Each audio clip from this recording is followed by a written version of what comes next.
You're not. No, you're not. So I didn't know. I texted you and I was going to call you. I didn't know when it's coming out or not. I appreciate it, you are. Because if I got on there, like, we're going to have sports. Just, drive by the school, look at the practice fields, see people, man, jump in. Have a good time. Since that beginning, that first one was live, so.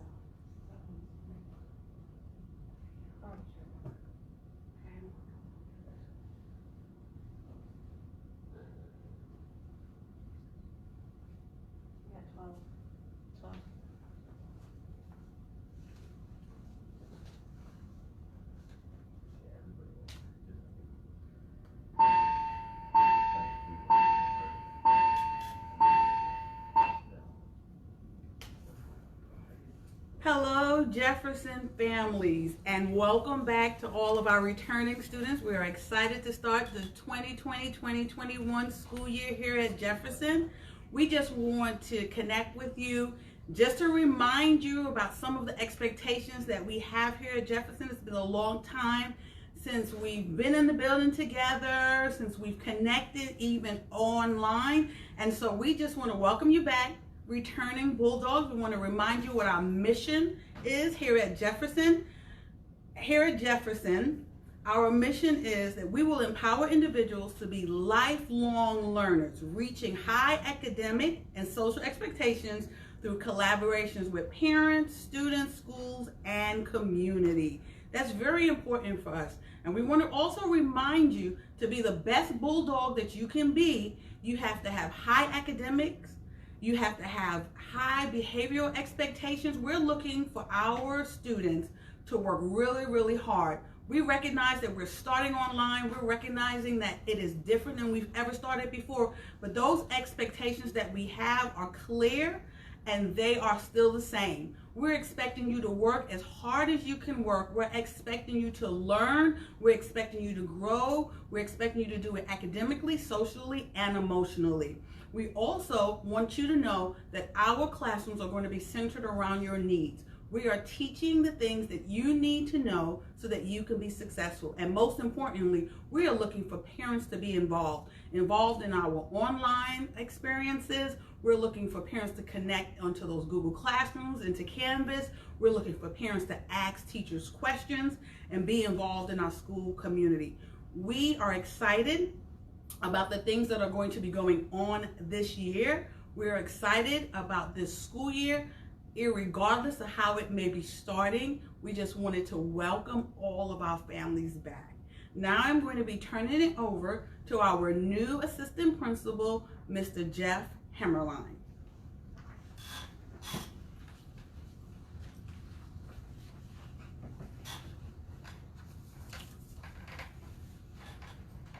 Hi everybody, again I'm Jeff Hemmerline, I'm the assistant principal here. The first thing that I'm going to go over with you is what our school reopening plan is. We know we're going to be e-learning till at least October 5th, so students, the first day of school for students is going to be Wednesday, this Wednesday the 12th. So on Wednesday the 12th, students will log into their advisory Google Classroom account. Google Classroom was used throughout last spring, and teachers utilize it throughout the year as well. So the first thing they're going to want to do is log into their advisory, their Google Classroom, and get into their advisory class. For the first 8 days of school, so Wednesday, Thursday, and Friday of this week, and then next week, Monday through Friday, you will continue to log in to your advisory class. All classes, let me back up. So we're going to have 3 periods per day. We're going to start with advisory. That's going to work on restorative justice circles, community building, and those sorts of things. They will then move into 2 class periods that focus on SEL, which is social emotional learning, and another class that deals with tech issues. Things such as how to communicate via email, how to appropriately use Google Classroom, how to submit assignments, some of the basic things, and then maybe some more not basic things depending on where the teachers see the students, what level they see the students at. So those first 8 days, log into advisory. What's going to happen is students will be taught by, so 8th grade for example, all 8th grade students, they will have all of their content teachers, math, science, English, social studies, and there'll be a few elective teachers in with that grade level team. the advisory, and then all the lessons, the social, emotional, and the tech, all those things will be posted in your advisory class or the student's advisory class. So they don't need to worry about who's teaching this day or where do I go for those 8 days. Everything is directed into advisory, regardless of the teacher who is teaching the lesson. That should keep everybody organized, to keep them, or avoid confusion, I guess is the best way to put it. So if you know you're constantly in your advisory, you should be set. Then on the 24th, August 24th, the regular schedule will begin. So you'll start your day logging in, checking your advisory stuff, and then look through your classes, first, second, third, fourth, all the way through your 8th period class. With those classes, further information will be coming from your teachers, such as supply lists or their class structure. What is their class going to look like? What are some of the expectations going to look like? When are their virtual meetings going to be held? When are they going to be doing small group teaching? Those things will be available as the teachers put together their Google Classrooms, and as we get closer to the 24th to follow our normal schedule. Attendance. How is attendance going to work throughout this? Attendance is going to be based on the completion of learning tasks. Some examples of learning tasks: attending a virtual class meeting, participating in class discussions, possibly filling out some sort of form, a Google form or a completion form of some sort. Maybe they do a daily check-in. There could be daily work, or maybe there's a longer ongoing assignment or project. Submitting little pieces of that will be considered attendance. So once those things are in, teachers are going to be asked to take attendance daily. Teachers will go in, so if you completed one of these things, the teachers will mark the student present. If there is lack of completion of any of these tasks, or whatever task is the attendance task, the student will be marked as not being present. And what needs to happen is by that Sunday, at the end of the week, at Sunday at 11:59 p.m., if, let's say, the check-in form was due on Tuesday, the student was marked absent on that Tuesday, but by Sunday at 11:59, they have turned that in. The teacher on Monday will go back and rectify attendance, and they will be marked as present. So there's kind of a fluid attendance based on when you're able to turn those things in. But you don't have forever to get these tasks done. Really, the expectation here would be for students to log in every day, make contact with their teachers every day, and constantly check and communicate, participate in virtual meetings, participate in small groups, because we know, not just as students, but as human beings, the more work that we get in front of us, the harder it is to dive in and get those things done. So the expectation is log in every day, communicate with your teachers every day. So if we notice that there's any issues, that you need any help with anything, that you don't understand how to turn an assignment in, we don't want that to be the barrier to your learning, not understanding the tech side of it. So participating every day is going to be vitally important to e-learning success. So we have, again, present, complete one of those learning tasks. Really, you have Sunday until Sunday at 11:59 to be marked present. Lack of that is going to be marked absent. So to reiterate very quickly, Wednesday, August 12th, we expect students to log into their advisory periods via Google Classroom. There'll be further information from their teachers there. On August 24th, students will begin to follow their regular schedule, math, science, English, social studies, gym, art, and so on. And then there'll be more information from their teachers about how those things are going to be structured. If you have any questions about the reopening, please reach out to me. You can call me here at the school. You can email one of us, and we will be more than happy to answer any of your questions. So we will move into the next portion, which is scheduling, with our guidance counselor, Ms. Fuller.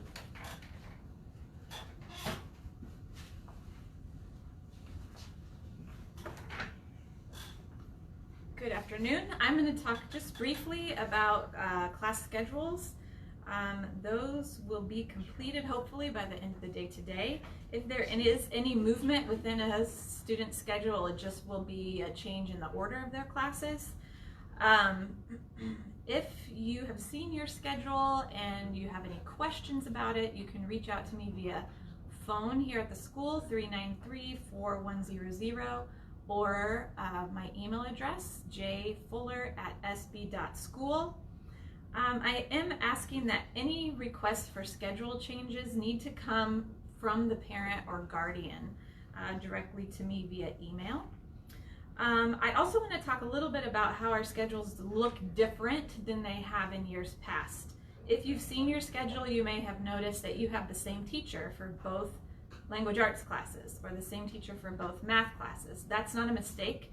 We have switched and we are moving to block scheduling. So you will have the same teacher for both Language Arts 1 and Language Arts 2, and the same math teacher for Math 1 and Math 2. That's so we can improve our instruction, give a little bit longer time in class with the teachers, and also limit movement in the hallway for passing periods once we are back in person. So some people have questioned those things, that I have the same teacher, that must be a mistake. It is not a mistake. It's just what block scheduling looks like for us now.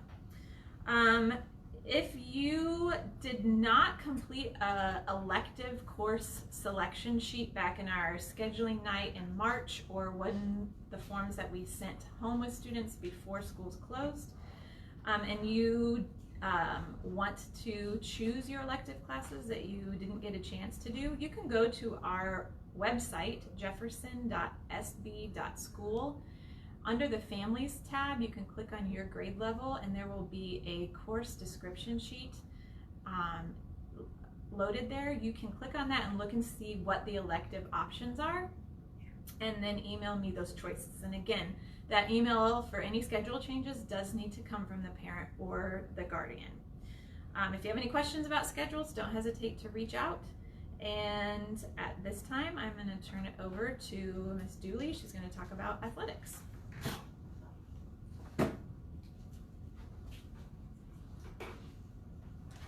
Good afternoon, Bulldog families. I can't reach the floor. Sorry about that. Those of you that are returning, we are offering the same sports that we offered last year. However, this year is going to look a little bit different, obviously, in the fall. As of right now, fall sports that we are offering is football, volleyball, boys and girls soccer, and cross country, co-ed, boys and girls cross country. Those are beginning this week. Football starts this evening. If you are not registered as an athlete yet on EventLink, you can do that on eventlink.com. That's our new registration platform. It is no longer Family ID for those of you who are used to that. It is eventlink.com. You go in, you will create your profile, and you will register for the sport that you want to play. Make sure the 3 things are still the same that you need to do sports this fall. You need a physical on form. If you were an athlete here at Jefferson last year and I have a physical on file for you, you do not need a new physical for this year. That one will do. If you do need a new physical, then you will need to have that before your first practice. The second thing you still need to do is, again, register on EventLink. Instead of last year it was register on Family ID, this year you have to be registered on EventLink, and all forms need to be filled out completely, and they need to be signed electronically, obviously, by your doctors or whoever the signature requires in that form. And the last thing is still the $20 athletic insurance fee that you will need to have this year. That can be paid on EventLink in one of the forms, or it can be paid in cash to me or your coach on the first day of practice. In the winter, for those new families, the sports that we offer are girls and boys basketball. We also offer wrestling, and girls and boys both can participate in that. In the spring, we have girls track, boys track, softball, and baseball. And those are the sports that we offer here at Jefferson. If you are new to the community this year, we do have a new Jefferson Bulldog Athletics Facebook page. All athletic updates are coming through there. As soon as I get them, we're posting them online so that you are updated immediately. Also, updates should come through EventLink if you are registered in there. That is about all I have, so I'm going to turn it right back over to our assistant principal, Mr. Hemmerlein.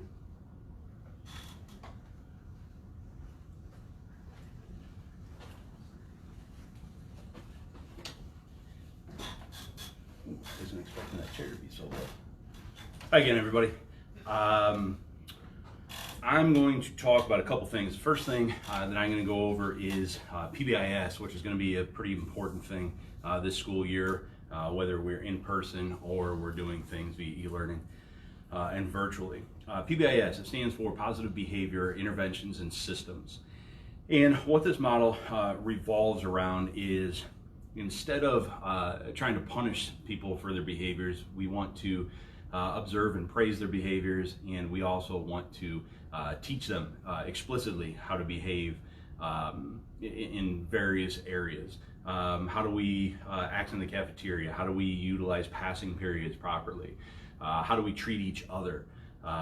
What are those expectations here at Jefferson? And the intention of this is to improve the climate and culture in this building for students and their families. But what experience do students have here at Jefferson? So that's the whole model of what PBIS is. It's to try not to punish behavior, but teach. So what we're doing this year that's going to be a little different, we still have the BARC matrix. So we need to be prepared, be accountable, responsible, and knowledgeable. So all those things our students are responsible for. And be prepared, for example, what does that look like virtually? Yes, we know maybe coming to a classroom, bring a pencil, something to write with, your notebooks, textbooks. But virtually, it is have your Chromebook ready to go, charge it. Here in school, we have a lot of students who don't have their Chromebooks charged and ready for class. Have all your work ready to go for that class period. So if you're going to be part of a small group or a live teaching session, make sure you have those things ready to go, so you don't have to waste time with the teacher and say, oh, I got to run and I got to grab something, or let me find my charging cord, or something of that nature. Accountable.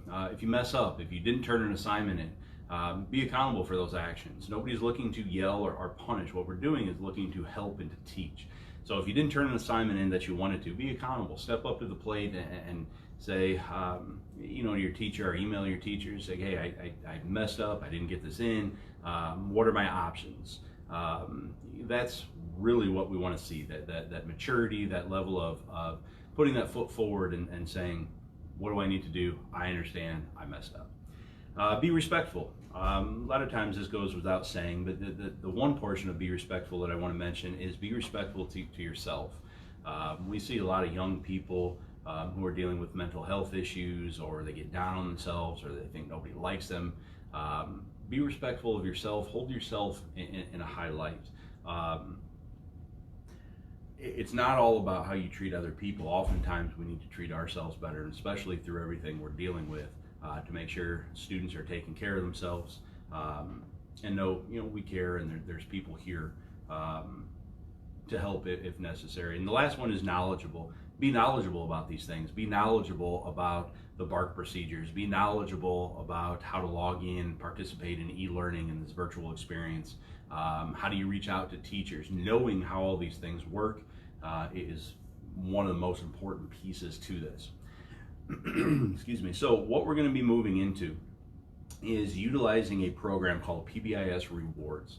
What this is going to allow us as a staff here at Jefferson and teachers to do is, when we observe this positive behavior, it would be the opposite model of seeing negative behavior and punishing. We want to see positive behavior and reward.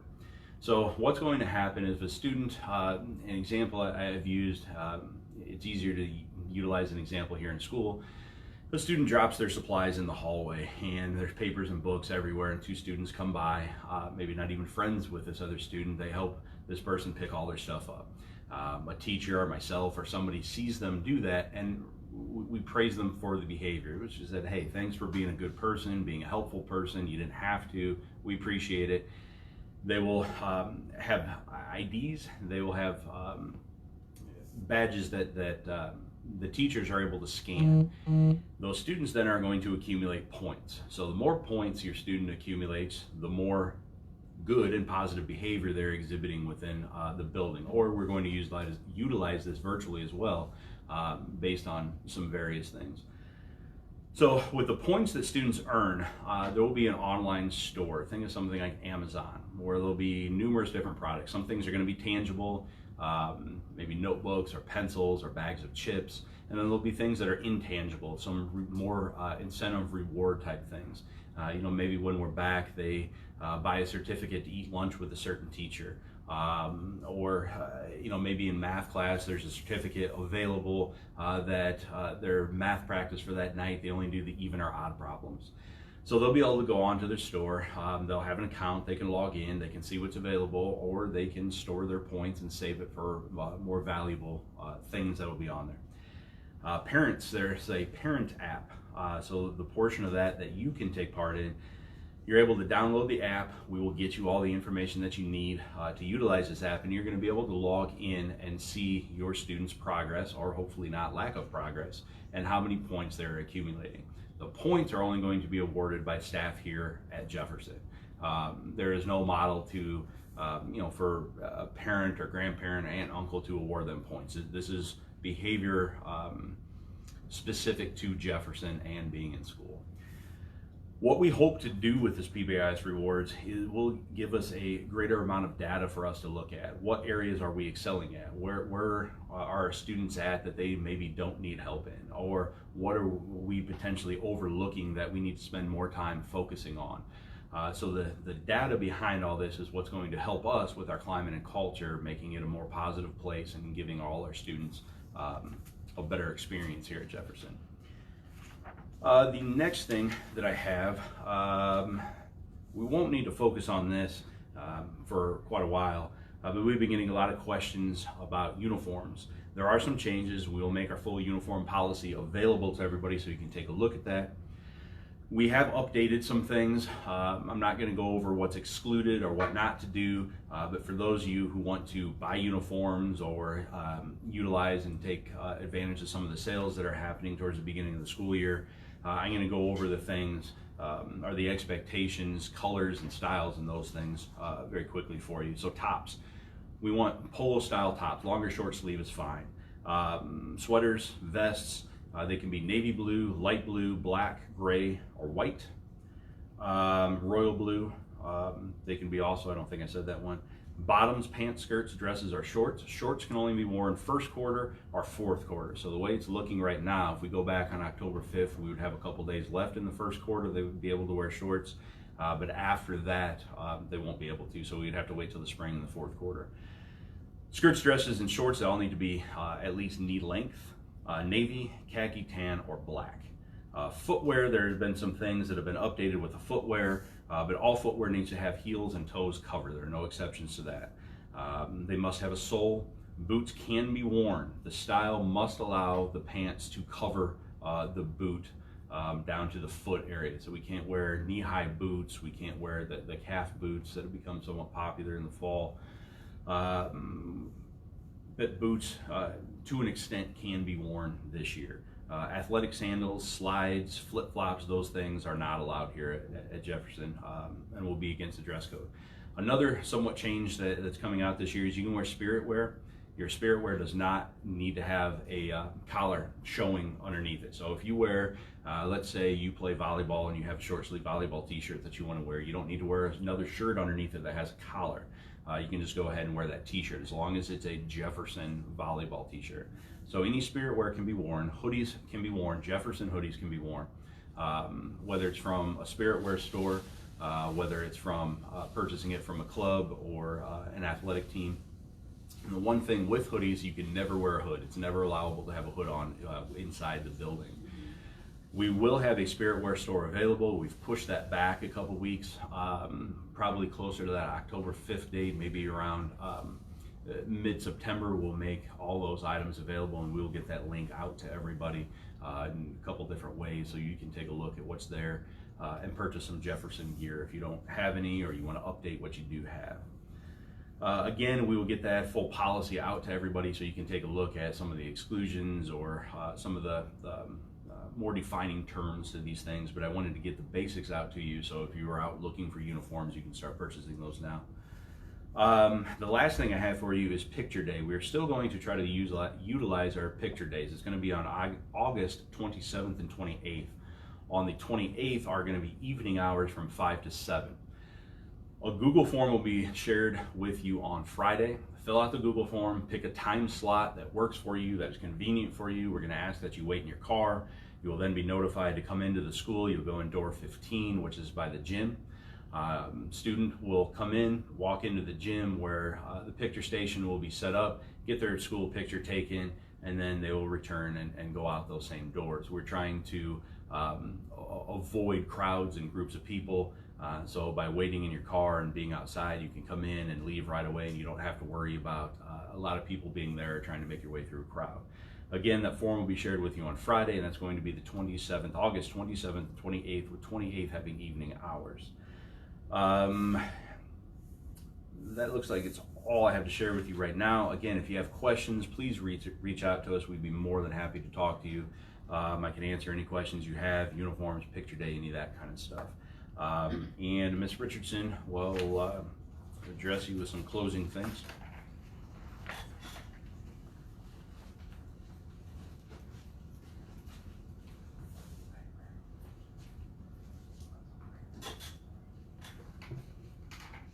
Hello everyone. Before we close, I have a couple of things that I want to share with you. One thing that is very important to us here at Jefferson is our restorative practices and education. Here at Jefferson, we use restorative justice in education, and we are committed to creating just and fair working environments for both students and staff. Justice honors an inherent worth of all and is enacted through relationships. This is very important to us, and this year we are excited to really utilize our skills in restorative practices. We want to offer some students, some of our returning students, opportunities to get trained to be circle keepers, because restorative practices is one of the foundational things that we use here at Jefferson to sustain and grow our communities. I wanted to also touch on attendance. Last year, in the spring, I know that things were very confusing, and I just want to make sure that returning students and families are very clear that there is a different expectation as we move forward. Our expectation is that students will be logging into their classes. Advisory begins at 9 a.m. We want to see every student logging in. If there are circumstances that will prevent you from doing that, we are looking for you to communicate with the school. We are looking for you to communicate with your advisory teachers. We want you to do just like you would do if you were physically in the building. If you are unable to make a class, or you have some things that are preventing you from logging on at those times that your teachers will be live, or at 9 a.m. during our advisory, please reach out and communicate with us. We will not have the same criteria that we had in the spring. Attendance is very important. Attendance will be done on a day-to-day basis. We can go back and rectify, but we want to make sure that our attendance is as accurate as possible. So we need to have that communication. If you're sick, if you're not going to be able to log on, please call us and let us know. That is going to be very, very important. It is also very important that we have your current communication, your phone numbers, your emails, because all of our correspondences with students and parents will come via school messenger or email. So if we do not have your current information, as numerous pieces of documents have already been sent out, please call the school and make sure that we have that information updated. We want to make sure that we are focused this year. We want to make sure that we are learning this year. We want to make sure that we are growing this year. And the only way that we're going to be able to do that is if we work together in this school community. I'd like to thank everyone for logging in, for listening. Please know that this will be posted on our Facebook page and our YouTube page. Thank you, and have a good afternoon.